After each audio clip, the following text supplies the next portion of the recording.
भारतीय रेल के rolling stock में, विशेषकर फ्रेट स्टॉक में, जो फ्रेट स्टॉक है, इसमें आज हम बीएलसीएस और बीएलसी जैसी तीव्र गतिमान मालवाहक रेकों का सुरक्षापूर्ण परिचालन कर रही है। इस माध्यम से देश के एक कोने से दूसरे कोने और अंतर्राष्ट्रीय स्तर पर भी हम इन रेक से माल का बड़ा सफलतापूर्वक परिवहन कर रहे हैं। इस तीव्र गति पर इसकी ब्रेक रिगिंग मतलब ब्रेक सिलेंडर के फोर्स से ब्रेक व्हील तक जाए और एक निश्चित दूरी पर इसको सुरक्षापूर्ण रोक ले, इसमें एयर ब्रेक सिस्टम का प्रयोग काफी समय से है। अब क्योंकि आरओएच, पीओएच 18, 36 और 6 साल में जब इसका रिटर्न होता है, तो ऐसे भी एक ऐसी व्यवस्था है स्लैक एडजस्टर बैरल, इसको आप मैकेनिकल ब्रेक रेगुलेटर भी कह सकते हैं। ये मैकेनिकल सेंसर है जो कि रोज तो हमारा रेक सिक्लाइन में नहीं जाएगा, और सबसे बड़ी बात, इसके ब्रेक ब्लॉक और व्हील थोड़ा हार्ड होता है, ब्रेक ब्लॉक सब तो निरंतर घिसते रहते हैं और उनके बीच गैप बढ़ता जाता है समय के अनुसार, और शुरू में गैप बहुत कम होता है। तो ये एक ऐसी व्यवस्था जो कि स्लैक के ब्रेक ब्लॉक व्हील के घिसने के, ब्रेक रिगिंग अरेंजमेंट के घिसने से जो दूरी बढ़ जाती है या नए होने पर बिल्कुल कम हो जाती है, तो किस प्रकार हम बिना मैन पावर के इन्वॉल्व हुए ऑटोमेटिक तुरंत इस गैप को, इस स्लैक को कम या ज्यादा कर सके, तो आइए इस स्लैक एडजस्टर बैरल को इसका अध्ययन करें कि ये कौन सी जादुई संरचना है जो इस कार्य को करती है, और बार बार हमें ब्रेक बॉल और व्हील को हर बार चेक करने से बचना पड़ता है। बॉक्सन बीएलसीएस में आप इस ब्रेक सिलेंडर को देखिए, ब्रेक सिलेंडर के से निकला हुआ है ब्रेक सिलेंडर का पिस्टन, इस टाइम ये ब्रेक अप्लिका है, पिस्टन स्ट्रोक बाहर है, तो इसका जो हॉरिजॉन्टल लीवर है, इससे ये ब्रेक रिगिंग के मध्य ये संरचना ऐसे भी है, ये इसका कंट्रोल रॉड हेड है। मैंने बताया ना ब्रेक लगे हुए हैं, तो ये बैरल का फेस, ऐसे भी बैरल का फेस कंट्रोल रॉड के ए डायमेंशन लगभग 0 है। ये इसका बैरल है, इसके अंदर बैरल स्प्रिंग मैं बाद में बात करूंगा। ये इसका लीडर नट केज और इसके साथ जुड़ा हुआ एडजस्टर ट्यूब, और आगे स्पेंडल, इसकी ये डायमेंशन ये है और ई डायमेंशन यहां से, और ये जो कट का निशान लगा हुआ है इसके मध्य ही डायमेंशन है। तो ब्रेक रिगिंग में आप सिलेंडर के साथ, पिस्टन के साथ ये जुड़ा हुआ पूरे ब्रेक रिगिंग के मध्य में रहता है, और उस ट्रॉली को और उस ट्रॉली को 2 लीवरों से, इसके मैन पुल रॉड के और शॉर्ट पुल रॉड से जोड़ता हुआ है, दोनों ट्रॉली में ब्रेक लगाता है। अब आइए इसका एसएबी का विस्तार से अध्ययन। इसका नाम भारतीय रेल में अधिकतर अब बीएलसी, बीएलसीएस, बॉक्स एनएचएल में 750 और अन्य में बीएलसी, बीएलसीएस में DRV 600 double acting rapid working verificative. Double acting मतलब स्लैक के डबल होने में कम या ज्यादा। दूसरा रैपिड वर्किंग, जितनी देर में मैं बात कर रहा हूं इतनी देर में इस स्लैक को भांपकर कम है ज्यादा करके इसको वेरिफिकेशन करके फिर पुनः ब्रेक ब्लॉक और व्हील को 5.6 mm के, लगभग 6 mm के मध्य फाइनली इसको स्लैक को एडजस्ट कर देता है। ये वेरिफिकेशन। स्लैक एडजस्टर बैरल, ऐसे भी यानी ब्रेक रेगुलेटर भारतीय रेल के फ्रेट स्टॉक में अपना महत्वपूर्ण योगदान दे रहा है, जिससे कि हमें बार बार ब्रेक रिगिंग को चेक करने की, बहुत ज्यादा घिसने की या नए होने पर मैनुअल इन्वॉल्वमेंट, मतलब ये ऑटोमेटिक काम करता है। तो इस मैकेनिकल सेंसर आप जानते हैं, जब भी हम जैसे शताब्दी राजधानी में पानी के नल के नीचे जो सेंसर बेस्ड हमारे टैब होते हैं, उसमें हाथ लगते ही जो पानी आता है, जैसे हाथ हटाते फिर बंद हो जाता है। मॉल के दरवाजे जैसे ही आप जाते हैं वो खुलने लगते हैं। उसी प्रकार ये स्लैक एडजस्टर बैरल जो है, ऐसे भी ब्रेक रिगिंग में ब्रेक ब्लॉक और व्हील के बीच के गैप को एक निश्चित मात्रा 5.9 mm या 6 mm के करेक्ट स्लैक, जो सही स्लैक है वो 5.9 mm, जिसको हम 6 mm भी बोल देते हैं, ये करेक्ट है। और जब इससे कम और ज्यादा होता है तो ऐसे भी क्या काम करता है, और इसके विषय में जाने ऐसे भी क्या है। तो ये कैसे भी की भौतिक संरचना जो मैंने अभी आपको वैगन के ऊपर भी दिखाई थी, तो इस बैरल को आप देख लीजिए। बैरल है इसका, ये एडजस्टर ईयर है, ये प्रोटेक्शन ट्यूब है, ये कंट्रोल रॉड पूरी जिसका एंड एक तरह थ्रेडेड है, कंट्रोल रॉड हेड, और ये स्पिंडल रॉड, इसका जो स्पिंडल रॉड जैसे 1570.5 अभी आपने BLC, BLCS और अन्य BCN बॉक्स इत्यादि में देखा था। तो स्लैक एडजस्टर बैरल की परिभाषा क्या है? वही ब्रेक रेगुलेटर है। ये कौन सी डिवाइस है जो कि स्वतः ही ऑटोमेटिकली, मतलब मैन मशीन इंटरफेस बहुत कम है ही नहीं, अपने आप स्लैक के अनुसार इसके रॉड को, इसके स्लैक को, कम स्लैक को करेक्ट स्लैक में और बहुत ज्यादा स्लैक को भी करेक्ट स्लैक में बदलता है। हर ब्रेक पावर को भरपूर ब्रेक पावर हमें मिलती है। इसकी जरूरत क्यों पड़ी?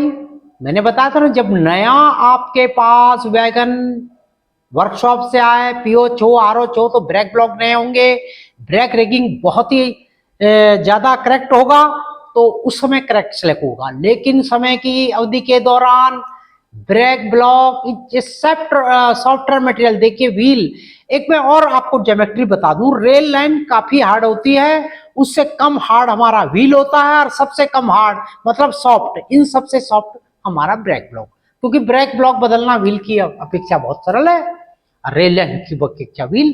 तो ब्रेक ब्लॉक जब ये घिसते रहते हैं तो कुछ समय के बाद उसके फलस्वरूप कुछ समय बाद उसका गैप बहुत ज्यादा बढ़ता है, और यदि हम इस गैप को 6 mm के करेक्ट स्लैक में ना लाएं तो फिर ब्रेक पावर हमारी पुअर होगी, कम ब्रेक लगेंगे या कभी बहुत ज्यादा लगेंगे। तो इस सब को ऑटोमेटिक करने की जो प्रक्रिया है, ये जो जादुई काम है और त्वरित काम है, क्षण में करना है, सोचने से पहले ही ये काम कर देता है, जितना हम बोल रहे हैं, ये स्लैक एडजस्टर है। स्लैक एडजस्टर की अब हमें हिस्ट्री समझनी चाहिए। भारतीय रेल में स्लैक एडजस्टर की जर्नी हमारे रेलवे में 1960 से प्रारंभ हुई, जब स्टोन इंडिया लिमिटेड ने DRV टाइप के स्लैक एडजस्टर को इंडिया में दिया था, ठीक है ना। और ये टेक्नोलॉजी कहां से आई? अब देखिए बहुत अच्छी बात, सैप स्वीडन से आई है। तो सैप का जो असली नाम है तो हमने स्लैक एडजस्टर बैरल कर दिया, लेकिन स्लैक को देने वाली company सनवेक्सा एक्टिक ब्रोम्सिक regulator, brooms regulator, SA और B ब्रोम्स रेगुलेटर, ये इस कंपनी का नाम था जो स्वीडन की कंपनी थी। तो एब्रीवेशन हमने अपने अनुसार स्लैक एडजस्टर बैरल कर दिया, लेकिन मुख्यतः इसका नाम इस कंपनी के आधार पर है, ठीक है ना। बाद में इस कंपनी का जो विलय है, ये वेस्टिंगहाउस, जो बड़ी एयर ब्रेक के इतिहास के बहुत ही ज्यादा सुनहरे और स्वर्णिम पृष्ठों में जिसका नाम है लॉर्ड वेस्टिंगहाउस साहब, जिन्होंने एयर ब्रेक का आविष्कार किया था, तो उन्हीं के नाम पे जो ट्रेड कंपनी थी वेपको, इसमें अमेरिका की इस कंपनी में उसका विलय हो गया। अब इसको वेबटेक USA के नाम से जाना जाता है। तो ये देखिए स्लैक आपको मैंने फिर दो तरह को फिजिकली बाह्य रूप से दिखाए हैं। अब स्लैक एडजस्टर ओवरव्यू, इसका क्या ओवरव्यू का मतलब कि ये कहाँ है, क्या है। मैंने बताया कि ये ब्रेक रिगिंग में जो आपने देखा था ना, ब्रेक सिलेंडर के पिस्टन के हेड एंड से और हॉरिजेंटल लीवर का लाइव लीवर जो दबा था, बंधा हुआ था, वो एक मैकेनिकल पुल रॉड की तरह काम करता है। डबल एक्टिंग रैपिड वर्किंग, ठीक है ना। डीआरवी का मतलब double acting rapid working verification. It is quickly adjust to large, इसका मतलब है बहुत ज्यादा स्लैग को और बहुत कम स्लैग को। हम अभी आगे पढ़ेंगे। बहुत ज्यादा स्लैग मतलब 6 mm से बहुत ज्यादा 50, 60, 70, 80, 90 mm हो सकता है। और बहुत कम जब ब्रेक ब्लॉक बिल्कुल नए हो, आपने व्हील भी नया कर ईपीआर की पिन चेंज ना की, तो पता लगाओ लगभग 1 और 0 पे पहुंच गया। तो ये जो है स्मॉल क्लियरेंस को भी एडजस्ट करता है। और कैसे एडजस्ट करता है? प्री डिटरमिनेंट, पहले ही एक निर्धारित ए डायमेंशन को। आइए अब समझेंगे ए डायमेंशन क्या है। तो सबसे पहले आप ब्रेक फोर्स रिगिंग स्लैग कहाँ है, ये किस प्रकार ब्रेक रिगिंग मैंने बताया था ना, ब्रेक सिलेंडर से पे गया हुआ जो बीपी प्रेशर की गिरावट से जैसे 2.2 kg पर सेंटीमीटर स्क्वायर या 3.8 kg फुल ब्रेक एप्लीकेशन में, आपको पता है वैगन एम्प्टी वैगन का ब्रेक फोर्स 2.2 kg पर सेंटीमीटर स्क्वायर और भरे हुए का 3.8 kg पर सेंटीमीटर। तो ये ब्रेक फोर्स अब देखिए हरे तीर से दिखाया गया है। ये ब्रेक सिलेंडर का ये हिस्सा लाइव लीवर से जुड़ा हुआ है, दूसरी तरफ ये लीवरेज टाई रॉड और ये डेड लीवर है। डेड लीवर क्यों कहा गया है? इसका एक हिस्सा बिल्कुल जाम रहता है, ठीक है ना, हिलता नहीं है। तो इन दोनों के माध्यम से फोर्स यहां पहुंचता है, ये इधर को खींचता है, तो लीवरेज इस पिन के कारण ये इधर जाता है, इस टाई रॉड के कारण ये इधर आता है, और इधर की मैन पुल रॉड को इधर खींचता है जो दूसरे बोगी के हैं। एक ही ऐसे भी दोनों बोगी पर और एक ही ब्रेक सिलेंडर का फोर्स दोनों बोगी पर इस प्रकार ट्रांसफर होता है। ये स्लैग की तरफ ये रोड, और इधर जो स्लैग का जो हिस्सा है ये ऐसे भी है, देखिए लाल रंग से लिखा है ऐसे भी। ये जब इधर जाएगा तो ये वाला पुल रॉड इधर खींचेगा, और ये वर्टिकल फ्लोटिंग लीवर यहाँ है, ये हॉरिजॉन्टल यूं धरती के समांतर, और ये उसके 90 डिग्री पे वर्टिकल है, इधर भी एक वर्टिकल है, और इधर ये पुश रॉड।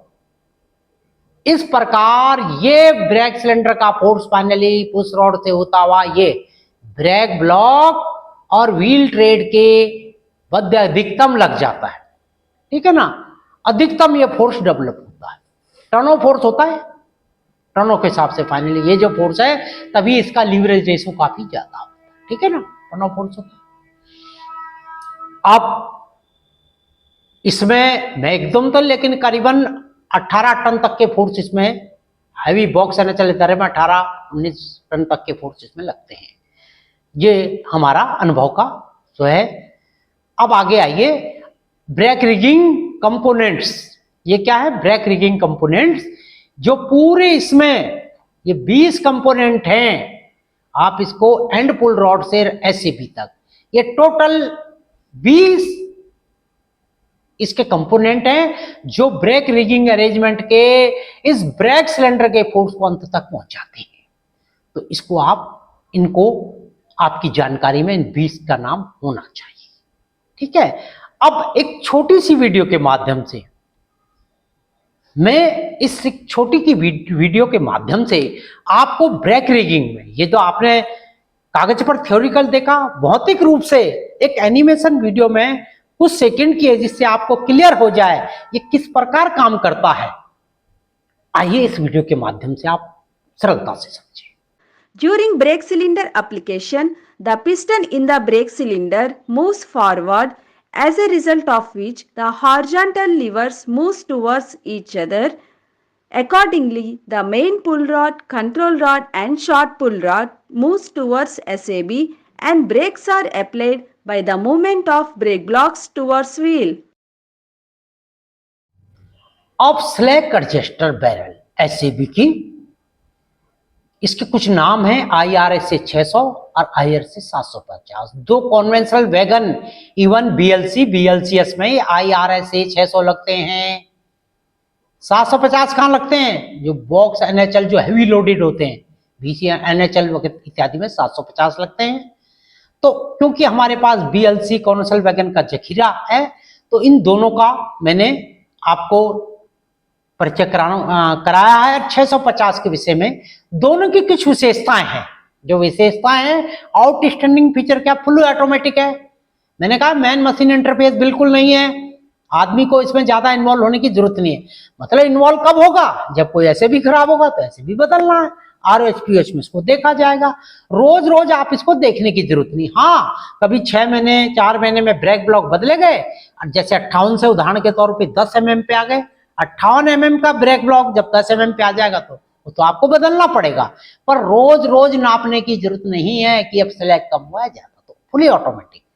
डबल एक्टिंग क्या है कि स्लैग बहुत कम हो, 6 mm 5.9/6 mm, मैं 6 mm बार बार बोल रहा हूं, दोनों एक ही बात है। या तो बहुत ज्यादा स्लैग हो जाए 100 mm का, और स्लैग बिल्कुल ना हो 1 mm का रह जाए, 0 का रह जाए, तो दोनों ही स्थिति में ये डबल एक्टिंग दोनों तरफ काम करेगा। Rapid working, correct break through clearance is automatically restored, 1 of 2 application, और 2-3 एप्लीकेशन में ये सारे कम स्लैग को ज्यादा स्लैग को करेक्ट स्लैग को कम ज्यादा स्लैग को करेक्ट स्लैग पे कन्वर्ट करता है।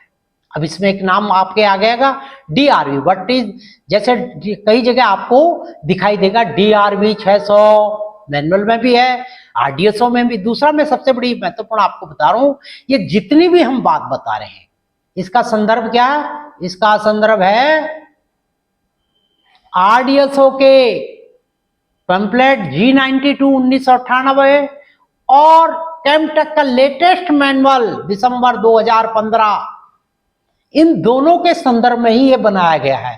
कोई भी पढ़ाई जब हमें ट्रेनिंग में करानी है, बतानी है, तो उसका एक आधार होना चाहिए। तो ये 2 आधार को हमने मुख्य बिंदु रखा है, ठीक है ना। तो ये डबल एक्ट, अब जहां DRV आएगा तब आप परेशान मत होइए। IRSA DRV एक ही चीज है, वो मैं बताऊंगा। Double acting rapid working verificative type, double acting rapid working बार बार आया, वेरिफिकेटिव टाइप, उसको वेरिफिकेट भी करता है, सत्यापित भी करता है। This means it can work rapidly, बहुत जल्दी करता है। ये वेरीफाई भी कर लेता है कि ये कम है ज्यादा है, आपको उसको कोई सेट नहीं करना, अपने आप ही चेक करेगा और उस हिसाब से हमारे अपने स्लैग को कम में ज्यादा करेगा और ज्यादा वाले को कम करने की कोशिश करेगा, ठीक है ना। तो DRV 600 का। अब ये IRSA जो अभी आपने पढ़ा था, ये क्या था, तो सबसे पहले मैं बता दूं कि स्टोन इंडिया में, अभी आपने पढ़ा था ना, स्टोन इंडिया सबसे पहला स्लैग एडजस्टर उसने इंपोर्ट किया था। बेसिकली स्लैग एडजस्टर भारत में ना बने थे ना, अभी भी ये इंपोर्टेड हो रहे हैं। जिस तरह ATL है, हॉलैंड की कंपनी देती है ना, तो उसी प्रकार भारतीय रेल को जब स्टोन इंडिया अकेली एक कंपनी, तो फिर RDSO ने हमेशा की भांति इस कार्य को सत्यापित प्रमाणित करने के साथ साथ उसकी मोनोपोली को कम करने के लिए, किसी एक पे हमें निर्भर नहीं होना, तो उसने उसका अपना एक ओन डिजाइन, अपने भारतीय परिस्थिति के अनुसार एक इसका ओन डिजाइन बनाया और उसको Indian railway slag adjuster IRSA 600, IRSA 700, IRSA 450, ठीक है ना। लेकिन ये इसमें साफ क्लियर किया गया है कि DRV का ही एक टाइप के स्लैग की कॉपी थी, ठीक है ना। लेकिन उसको हमने सत्यापित कर, कोई भी चीज है जब RDSO प्रमाणित कर देता है तो वो हमारे लिए Indian railway standard slag adjuster या IRS होता, IRS व्हील प्रोफाइल थी ना, तो इंडियन रेलवे जहां भी अपने को कोई वेरिफिकेशन करने के बाद कोई संख्या देता है तो उसको IRSA के नाम दिया गया स्लैग में। अब आइए, स्लैग एडजस्टर कितने प्रकार के होते हैं। स्लैग एडजस्टर का फिजिकली कंस्ट्रक्शन, यदि आप इसका फिजिकल कंस्ट्रक्शन देखें तो प्रथम प्रकार के बनावट के अनुसार ये भौतिक रूप से कहाँ लगे हैं, एक तो इनबिल्ट SAB है, दूसरा एक्सटर्नल SAB है। इनबिल्ट SAB वर्तमान में कोचिंग स्टॉक के जो बोगी माउंटेड ब्रेक सिस्टम है, LHB, वंदे भारत, इवन लोको तक के ब्रेक सिलेंडर में इनबिल्ट SAB होते हैं, जो स्लैग को, है ना, किसी में सिंगल एक्टिंग, किसी में डबल सिंगल, उसको एडजस्ट कर देते हैं, ठीक है। तो और इनबिल्ट भारतीय रेल में कहाँ है, ध्यान कीजिए, APM ऑटोमेटिक प्रेशर मॉडिफिकेशन में जो बोगी माउंटेड ब्रेक सिलेंडर है हमारा, मॉडिफाइड ब्रेक सिलेंडर जिसे बोलते हैं, मॉडिफाइड ब्रेक सिस्टम जिसे बोलते हैं MBS, उसमें भी इनबिल्ट ऐसे भी होता है, ध्यान है। तो इसको आपको ध्यान रखना चाहिए कि फ्रेट स्टॉक में एपीएम में भी इनबिल्ट ऐसे भी हो, ठीक है ना, मॉडिफाइड ब्रेक सिस्टम में। अब कोचिंग में एक्सटर्नल ऐसे भी कहाँ होते हैं? कोचिंग में जब under frame mounted brake cylinder हुआ करते थे, एक कोच में 2 होते थे और 2 ही सिलेक्ट ऐसे भी होते थे, लेकिन अभी ऑब्सोलीट हो गए हैं। कब से ऑब्सोलीट हुए? ये लगभग 95 के बाद 1998 से लगभग ये भारतीय रेल में लगभग समाप्ति की तरफ थे।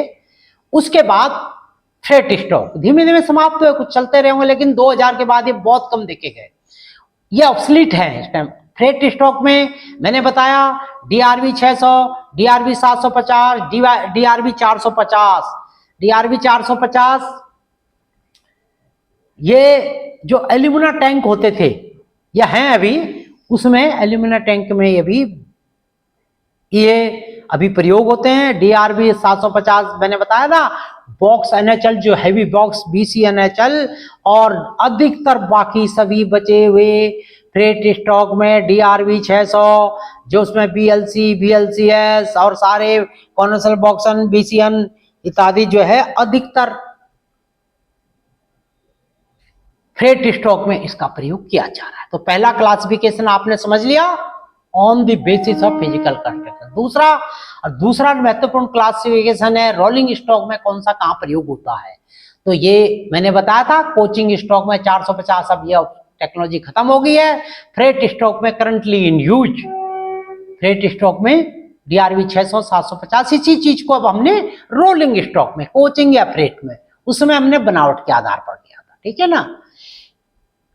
और इसके अब ये तीनों तरह के फ्रेट स्टॉक में चार असेंबली मुख्य होती है। एडजस्टर स्पेंडल होता है विद स्क्रू थ्रेड, ये रचना मैंने आपको ट्रैक्शन यूनिट, ये इंटरनल पार्ट है, लीडर यूनिट और कंट्रोल रॉड विद हेड, ये हम एक अलग अध्याय में पढ़ेंगे, ये इंटरनल पार्ट है। लेकिन सबकी इसका कहने का मतलब है 600, 750 या 400, इसमें स्पिंडल रॉड की लंबाई अलग अलग हो सकती है थोड़ा, अधिकतर एक दो चीज को छोड़ के सबके डिजाइन सेम है। अभी मैं आपको इनका कंपैरिजन बताने का भी प्रयास करूंगा। अब भारतीय रेल में सप्लायर कौन कौन से हैं हमें पता होना चाहिए।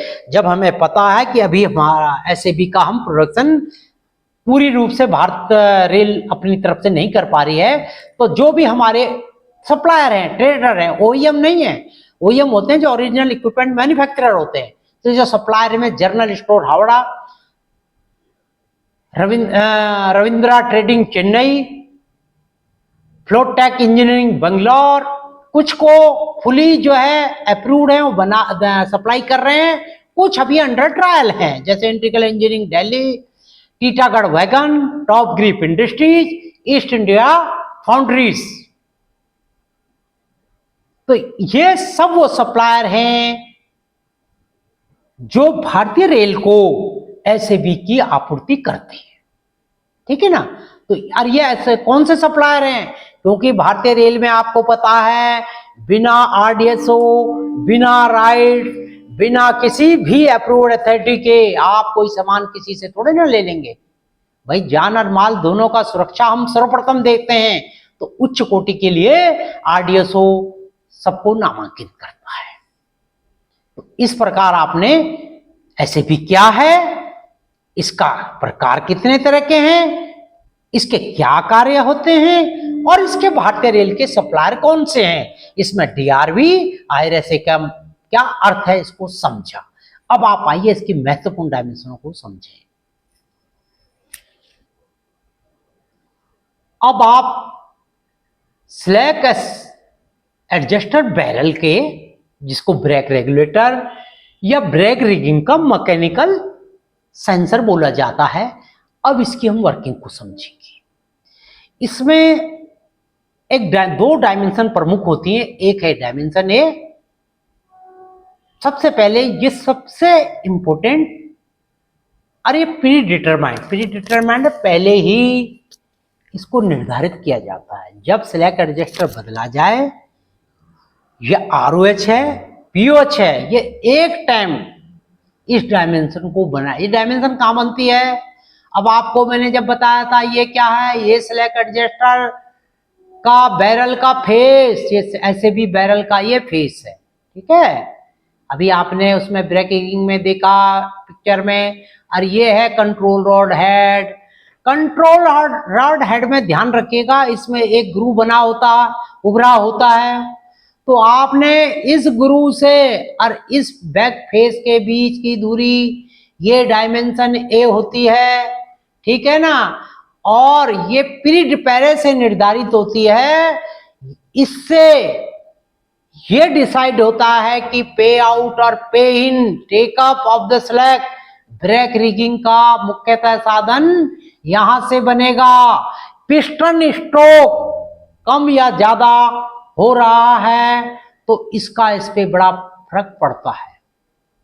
पता है ना, सबसे महत्वपूर्ण डायमेंशन एक ही बार सर्विस मतलब जब आप इसको चेंज करेंगे, ठीक है ना।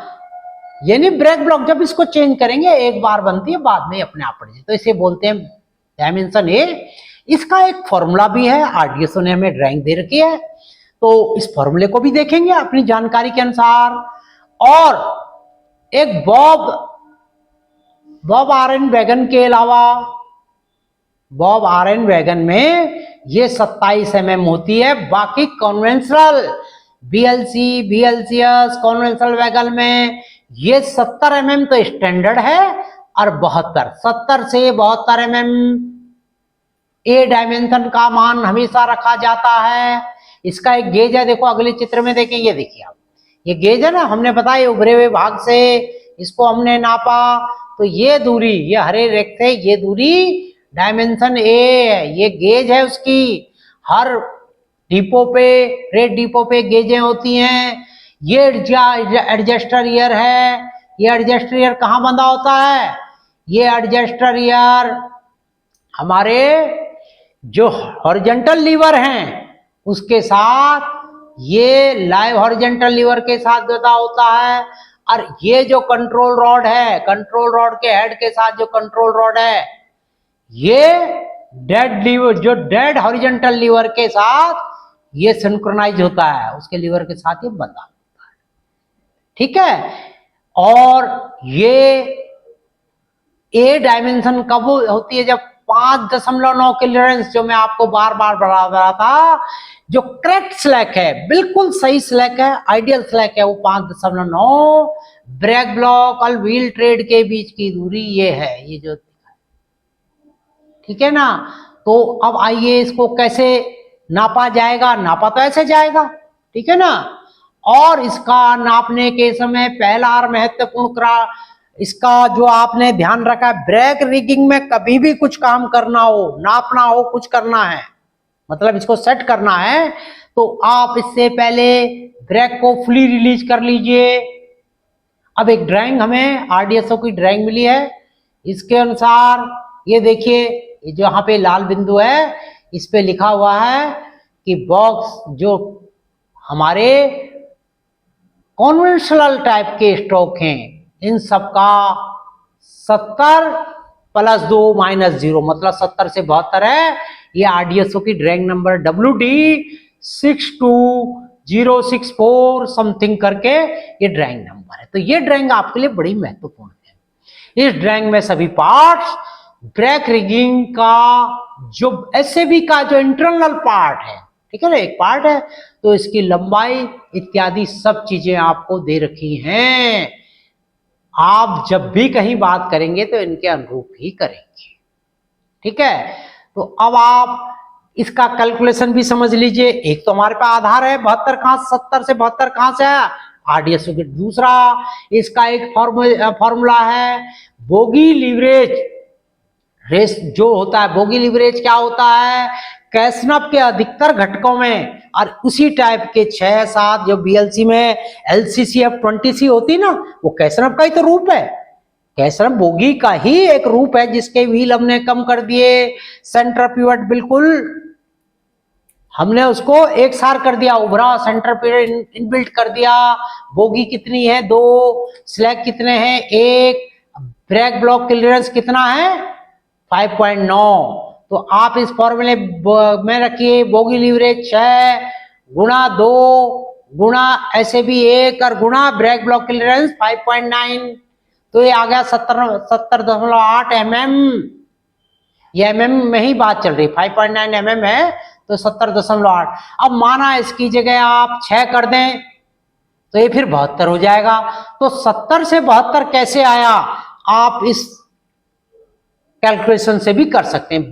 जो बोगी लीवरेज रेशो है डिजाइन का फीचर है, ये आपके हाथ में नहीं है। जो RDSO ने जिस पर कोई डिजाइन की है बोगियां, तो मैंने बताया कैसनप के या उसके अधिकतर वेरिएंट का ब्रेक लीवरेज रेशो 6 है, ठीक है, बाकी बोगी 2 है।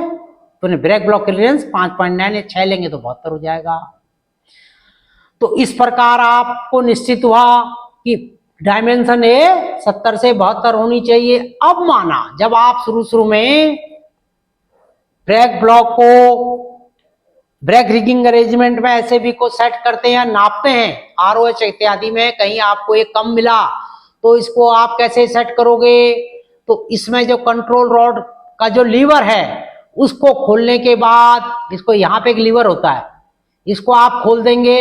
ये कहाँ जुड़ा हुआ है, ये हॉरिजॉन्टल लीवर के साथ जुड़ा हुआ है। इसको पिन को आप 30 और 32 के स्पैनर से खोल दीजिए और उसके बाद यदि इसको क्लॉकवाइज एक बार घुमाइए। ये जो दूरी कम ज्यादा कहां से होगी, इसके रोटेशन से। तो एक बार क्लॉकवाइज घुमाएंगे तो 2 mm ज्यादा होगा और एंटी क्लॉकवाइज घुमाएंगे तो 2 mm कम हो जाएगा। इस प्रकार आप सिलेक्ट एडजस्टर के ए डायमेंशन को जो बैरल फेस और कंट्रोल रॉड हेड के उभरे हुए ग्रूव के मध्य होती है, इसको सेट कर सकते हैं। और जब ये हो जाए तो फिर इसमें जो लॉक, इसका जो चेक नट टाइप का एक लॉक नट है, उससे आप इसको लॉक कर दीजिए, या ना, इससे आप इसको लॉक कर दीजिए जब ये 72 हो जाए पूरा, 70 से 72 के बीच। अब फिर इसको आपको बार बार छेड़ने की कभी जरूरत नहीं है, मतलब जब तक ROH ना हो और जब तक ये खराब ना हो। फिर क्या करेंगे, और ये सब काम कैसे करना है, ensure releasing of fully brake. ये सब काम करने से पहले मैंने पहले ही बताया है, इसका ब्रेक हैंड ब्रेक सब रिलीज होना चाहिए। और जब ये एडजस्टमेंट हो जाए फिर इसके बाद 2-3 ब्रेक एप्लीकेशन इसको कीजिए ताकि आपके पिस्टन स्ट्रोक वगैरह पूरा सही वेरीफाई हो जाए कि इस वैल्यू पर हमें पिस्टन स्ट्रोक सही मिल रहा है नहीं। खाली एयर भरे को देख लेंगे।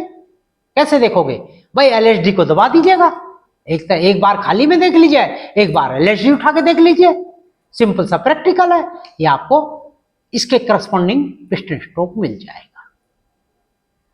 अब आप आइए दूसरी और महत्वपूर्ण डायमेंशन, ये है ई बैरल स्लैक एडजस्टर बैरल के प्रोटेक्टिव ट्यूब, इसका जिसमें एडजस्टर ट्यूब इधर से रहता है, प्रोटेक्टिव ट्यूब के जो शॉर्ट पुल रॉड है जो इसमें लगा होता है, इसके साथ जो शॉर्ट पुल रॉड ये जो इसमें वेल्ड होती है, तो इस प्रोटेक्टिव ट्यूब के एंड से और जहां पर एक मार्क लगा होता है, इस मार्क तक एक निशान ग्रुप एक मार्क होता है, कट होता है, ये दूरी ई डायमेंशन कहलाती है।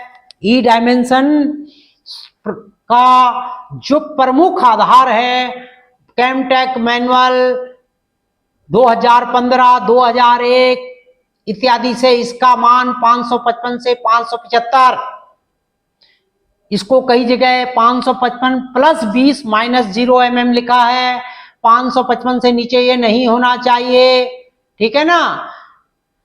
यदि ये मान सही है तो ही ये सही काम करेगा। तो ई डायमेंशन को भी आपको एडजस्ट करना आना चाहिए। ये कैसे एडजस्ट होगा, पहले आप इसके ब्रेक ब्लॉक, व्हील बेरिंग,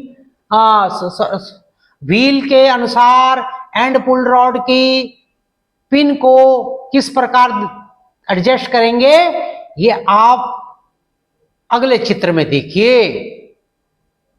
इसको भी एडजस्ट करने से पहले आपका ब्रेक रिगिंग रिलीज होना चाहिए, ठीक है ना। एडजस्ट कैसे करना है, अब आपने इसके इस तालिका को देखिए। सबसे पहले ये है ईपीआर एंड पुल रॉड, इसके जो 5 होल हैं इसके, इसमें आप देखिए ये डाया है 840, 840 से जब डाया कम कितना तक हुआ, 829 तक, तो ये लास्ट वाले होल में थी। जैसे ये 11 mm का 829 से घट के 828 से 817 पे आ गया, तो फिर आपने इस पिन को निकाल के यहां कर देना है। हर 11 mm के आसपास इस पिन को आप करते हुए और 780 पे लास्ट में PQRST यहां तक उस एंड पुल रॉड का, उस पुल रॉड से, ठीक है ना, जो इसका जो मेन पुल रॉड है, शॉर्ट पुल रॉड मेन पुल रॉड है, उसके होल को इस प्रकार व्हील के डाया के अनुसार एडजस्ट करना है। यदि एडजस्ट नहीं किया तो ई डायमेंशन डिस्टर्ब हो जाएगी। और उसके बाद एक और चीज है, जब ये एडजस्ट कर लिया तो जो वर्टिकल फ्लोटिंग लीवर था, बताया था ना, एक वर्टिकल फ्लोटिंग लीवर है, वर्टिकल फ्लोटिंग लीवर को भी, इस वाले वर्टिकल फ्लोटिंग लीवर को आपने देखना है।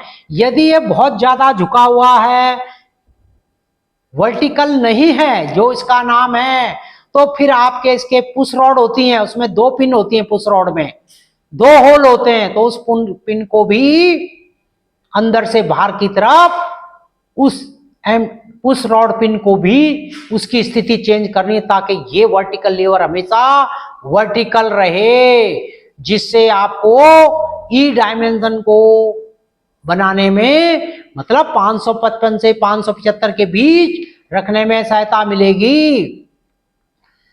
जब ये आपने दोनों काम कर दिए, एंड पुल रॉड को के स्थिति पिन को आपने इस व्हील के अनुसार, ये दिए गए जो राइट्स की ड्राइंग के अनुसार कर दिया, वर्टिकल लीवर को, जो वर्टिकल लीवर है, फ्लोटिंग लीवर है, उसको वर्टिकल करवा दिया पुश रॉड की। तो उसके बाद आपने इसको भी, अभी तक ये ब्रेक रिलीज थे, फिर 2-3 बार ब्रेक लगाकर, कई बार ब्रेक लगाकर इसका देखना है कि वो प्रॉपर अप्लाई हुआ, उसका एडजस्टमेंट का रिजल्ट आया, सही रिजल्ट आया नहीं। यदि ई डायमेंशन डिस्टर्ब है, या तो पुअर ब्रेक का कारण बनेगी, या फिर वो ब्रेक रिगिंग में वो ब्रेक छूते हुए चलेंगे, ठीक है ना, मतलब रगड़ती हुई जाएगी। आइए इसका क्या इफेक्ट होता है। फैक्टर इफेक्टिंग ई डायमेंशन मैंने बताया था ना, तो उसके बारे में इसने बताया है कि यदि व्हील डायमीटर ईपीआर पिन उसके अनुसार नहीं होगी, तो आपका ई डायमेंशन इफेक्ट होगा, ए डायमेंशन इनकरेक्ट होगी, वियर एंड टियर बहुत बढ़ जाए, ब्रेक रिगिंग में बहुत ज्यादा वियर टियर हो जाए, उसके शू घिस जाए, बुश घिस जाए, ब्रेक शू वियर हो जाए। एक तरफ आपने नया व्हील लगा दिया, नया ब्रेक ब्लॉक लगा दिया, दूसरी तरफ पुराना लगा दिया, तीसरा उसके ब्रेक शू भी घुस गए, ठीक है ना। तो एक्सेसिव वियर जो ब्रेक शू का होगा वो भी एक परेशानी का कारण बन जाएगा। और ब्रेक रिगिंग कंपोनेंट जो मैंने बताया था ना कि 20 जो ब्रेक रिगिंग में है, उसके पिन और बूस, जैसे फ्लोटिंग लीवर के pin bush, horizontal lever, dead lever और वर्टिकल फ्लोटिंग लीवर इत्यादि के बहुत ज्यादा घिसावट भी ई डायमेंशन पर एक नेगेटिव प्रभाव डालेगी। इफेक्ट क्या होगा, यदि ये बिगड़ जाए क्या होगा, ड्रैगिंग ऑफ ब्रेक। यदि ई डायमेंशन बहुत कम रही तो स्पिंडल हमेशा अंदर की तरफ चला जाएगा और हमेशा ब्रेक कैसे रहेंगे, ऐसा लगेंगे ब्रेक हमेशा ब्रेक ब्लॉक व्हील को लगभग रगड़ते हुए चलेंगे। क्या होगा, वियर बढ़ेगा, हीट ब्रेक, अपना व्हील भी हीट हो सकते हैं, ब्रेक ब्लॉक भी हीट हो सकते हैं, और जो लोको इसको खींचेगा, इलेक्ट्रिक लोको है तो करंट बहुत ज्यादा लेगा। इनइफेक्टिव ब्रेकिंग क्या होगी, यदि बहुत ज्यादा ई डायमेंशन बहुत ज्यादा हो तो ब्रेक बहुत पुअर लगेंगे, ब्रेक लगेंगे ही नहीं, पूरी ताकत से ना ब्रेक ब्लॉक को पहुंचेगा ही नहीं। और पता लगा ये क्या होगा, ये ओवरशूट का भी कारण बनता है। कई बार ये खबरें आती हैं कि इनफेक्टिव ब्रेकिंग था, व्हील डैमेज, अब बड़ा बिना मतलब यदि आपका व्हील चलते हुए बार बार व्हील पे लगा हुआ है तो कभी या तो व्हील को घिसेगा या व्हील के कभी साइड में लग जाएगा। रूट कई तरह के कर सकता हो, शार्प लेंथ बना दे, रूट रेडियस बना दे, व्हील में कोई फ्लैट टायर कर दे, या व्हील में क्या कर दे, जो है व्हील का कोई और नुकसान कर सकता है क्योंकि लगातार रबिंग हो रही है, ठीक है ना। और रिड्यूस सर्विस लाइफ पर जब सब चीजें, व्हील भी घिस के चल रहा है, ब्रेक ब्लॉक भी जो है उस पर चिपके हुए चल रहे हैं, तो व्हील की लाइफ खत्म होगी। और फाइनली हमारे लोगों पे भी असर पड़ता है इन सब चीजों पे, रोलिंग स्टॉक। और इवन लास्ट में क्या होगा भाई, वो रेल पथ को भी तो नुकसान कर सकता है कि कहीं 100 किलोमीटर वो चलता रहा है, हजारों किलोमीटर, कहीं ना कहीं नुकसान करेगा। तो इस चीज को आप दे दे। पुअर ब्रेक पावर इसका एक मेन कारण है, पुअर ब्रेक पावर, या व्हील जो है ब्रेक बाइंडिंग सी में चल रहा है। अब आप आइए, इन सब अध्ययन से क्या ए ई डायमेंशन का आपस में क्या रिलेशन है, पिस्टन स्ट्रोक ए डायमेंशन का सीधा असर पिस्टन स्ट्रोक पर होता है। पिस्टन स्ट्रोक ज्यादा, ए डायमेंशन ज्यादा होगी, पिस्टन स्ट्रोक ज्यादा निकलेगा, क्योंकि ब्रेक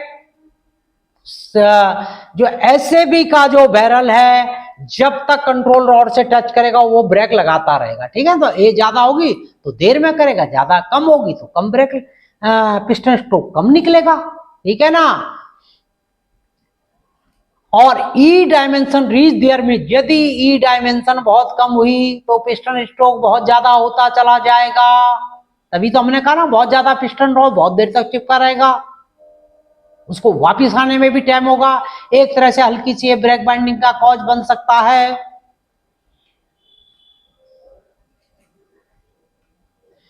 अब आइए, आपने देखा कि ए डायमेंशन का पिस्टन स्ट्रोक पे डायरेक्टली जो है इस पे फर्क पड़ता है, ज्यादा है तो ज्यादा। और ई डायमेंशन का क्या है कि ई डायमेंशन का भी बहुत कम होना। अभी आपने देखा कि एसएबी के ए डायमेंशन का पिस्टन स्ट्रोक से सीधा संबंध है, ए कम पिस्टन स्ट्रोक कम, ए ज्यादा पिस्टन स्ट्रोक ज्यादा, ये देखा था ना। और ई डायमेंशन का एक सीमा 555 mm से नीचे जाना, ब्रेक के का जो ब्रेक पावर में जो ब्रेक सिलेंडर का पिस्टन स्ट्रोक है बहुत ज्यादा बाहर निकलता है। तभी तो बता रहे थे ना कि ई डायमेंशन कम होगी तो पिस्टन स्ट्रोक बहुत ज्यादा होगा। तो ई डायमेंशन को हमें धीमे धीमे बढ़ाना चाहिए, और 555 से ऊपर, 575 के नीचे, 575 से ऊपर होने का भी इसका एक नेगेटिव ट्रैक है, उसमें ब्रेक पावर कम हो जाएगी, ठीक है ना। इस तरह अब आप सब देखिए कि हायर पिस्टन स्ट्रोक क्या होता है, क्यों होता है। हायर पिस्टन स्ट्रोक तो यह है कि भाई जो भी आपका खाली में जो भी 95, जो 110 प्लस माइनस 10, एक उदाहरण के तौर पे मैं कह रहा हूं, यदि खाली में जो रेंज से बहुत कम हो या बहुत ज्यादा हो जाए तो वो भी, कोई भी चीज अति सरलता वर्जित है, अति हर चीज की बुरी होती है, तो ज्यादा हो जाए तो भी खतरनाक है, और कम हो तो ब्रेक पावर पुअर है। तो क्या है, इसको करने के लिए हमें क्या क्या क्यों होता है और क्या उसका एडजस्टमेंट करना, ये समझिए। Manual adjustment not maintain according to wheel rim and brake block wear specification. यदि मैंने ई डायमेंशन यदि कम हो गई तो पिस्टन स्ट्रोक बहुत ज्यादा होगा। अभी आपने पढ़ा था, तो ईपीआर पिन को उसको सेट कीजिए और उसके वर्टिकल फ्लोटिंग लीवर को एडजस्ट कीजिए, प्रॉपर होल एडजस्ट लिखा है। एक्स ए डायमेंशन ज्यादा होगी तो पिस्टन स्ट्रोक ज्यादा होगा, इसको भी रेक्टिफाई कीजिए। मैंने बताया था कंट्रोल रॉड को खोलिए और उसको लेफ्ट राइट, यदि ज्यादा है तो उसको एंटी क्लॉकवाइज घुमाकर हर चक्कर में 2 mm के एक्सेसिव फ्री पिस्टन स्ट्रोक। यदि एक्सेसिव पिस्टन का मतलब उसके अंदर के पार्ट में उसकी स्प्रिंग यदि वीक हो जाए तो फिर वो छोटे से प्रेशर से ही बहुत ज्यादा उसको आउट करेगा। हैंड ब्रेक की पुल रॉड यदि छोटी है तो भी पिस्टन स्ट्रोक हायर हो। ये सब चीजें लाल रंग से इसको रेक्टिफाई करना है या रिप्लेस करना है। यदि किसी कारणवश उसमें प्रेशर ज्यादा जा रहा है, इसमें क्या हो सकता है, उसको रिसेट करना है लेवल को, चाहे वो डीबी से करें या डीबी बदल के करें, डीबी के उसको डिफेक्टिव डिस्ट्रीब्यूटर, ये दोनों लगभग एक ही चीज है, ठीक है ना।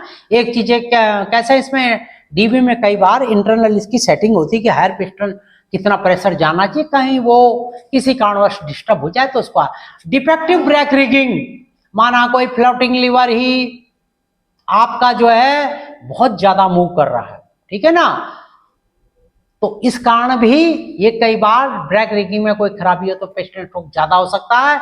और ब्रेक सिलेंडर की पिन अंडर साइज हो, जो ब्रेक सिलेंडर का जो पिन है वो यदि अंडर साइज होगी तो वो भी पिस्टन स्ट्रोक को बढ़ाने का कारण होगी। तो ये संभावित कारण है और ये संभावित इसके उपाय है। अब दूसरा मैंने बताया ज्यादा भी चीज हानिकारक है। लो पिस्टन स्ट्रोक क्या होगा, यदि पिस्टन स्ट्रोक ही लो होगा तो ब्रेक सही नहीं लगा पाएगा, ये तो और भी नुकसानदायक है, ओवरशूट होने के चांसेस है, स्पार्क जिसको बोलते हैं। तो सबसे बड़ी बात कि ऐसे भी ही पे इन पे आउट नहीं कर पा रहा, तो ऐसे भी खराब है, उसे बदलिए। स्मॉल ए जो ए डायमेंशन कम है उसको बढ़ाइए। पिस्टन जाम है, किसी कारणवश जाम हो गए, माना उसका ब्रेक सिलेंडर का जो पिस्टन है वही टेढ़ा हो गया, अंदर कोई स्प्रिंग उसको सही नहीं भेज पा रही, स्प्रिंग ही टूट जाए तो इसको भी रेक्टिफाई कीजिए। एयर प्रेशर सही नहीं जा रहा है, इसे भी रेक्टिफाई कीजिए। डिफेक्टिव ब्रेक सिलेंडर है, लीक कर रहा है ब्रेक सिलेंडर, उसको रेक्टिफाई कीजिए। डिफेक्टिव ब्रेक रिगिंग मैंने बताया नहीं, या तो फ्लोटिंग लीवर के पार्ट्स, पुश रॉड, ईपीआर इत्यादि सही नहीं तो इनको भी रेक्टिफाई करना है। यदि आप इन सब चीजों को रेक्टिफाई करेंगे तो ए डायमेंशन, ई डायमेंशन, इन सबको चेक करते रहेंगे, ब्रेक रिगिंग को चेक कर देंगे तो लो पिस्टन स्ट्रोक निश्चित जो है रेक्टिफाई हो जाएगा, ठीक है ना। क्योंकि लो पिस्टन स्ट्रोक मैंने बताया poor brake efficiency, brake power को कम करेगा। भले आपके पिस्टन वैसे काम कर रहे हैं लेकिन प्रॉपरली ब्रेक पावर में, ये फॉर्मूले में तो आपके सारे सिलेंडर सही हैं लेकिन वर्किंग में 6 सिलेंडर भी ऐसे निकल गए तो आपकी ब्रेक पावर पूर्ण हो पाएगी। और ये कब लगेगा, जब ये ओवरशूट हो जाएगा। तो अब आप एसएबी के प्रमुख बाह्य part, barrel, control rod head, इसकी बनावट क्या थी, कैसे ये काम करता है, कैसे हमें एई डायमेंशन को मेंटेन करके, पिस्टन स्ट्रोक को मेंटेन करके अपनी यात्रा को सुरक्षित करना है, परिवहन को। और ये जब आप ज्यादा ढंग से करेंगे तो आपको एक कॉन्फिडेंट भी आएगा। जब हम अपने मेंटेनेंस को अच्छे करते हैं, नियमित करते हैं, प्रॉपर चेक करते हैं तो इसमें कोई दो राय नहीं कि हम उसको प्रॉपर उसका एयर ब्रेक को परफेक्ट बनाएंगे। ये सब चीजें, ये जो मैंने बात बताई हैं, ये सब आरडीएसओ और कैमटेक के मैनुअल के अनुसार थी। जो ड्राइंग है वो आरडीएसओ की हैं। ये सब आपके तकनीकी ज्ञान को बढ़ाने के लिए है। इसका प्रयोग भारतीय रेल में ट्रेनिंग और ओपन लाइन या वर्कशॉप में तकनीकी कर्मचारियों को बढ़ाने का एक साधन मात्र है। बाकी आरडीएसओ, कैमटेक और रेलवे बोर्ड की गाइडलाइन सर्वोपरि हैं। धन्यवाद।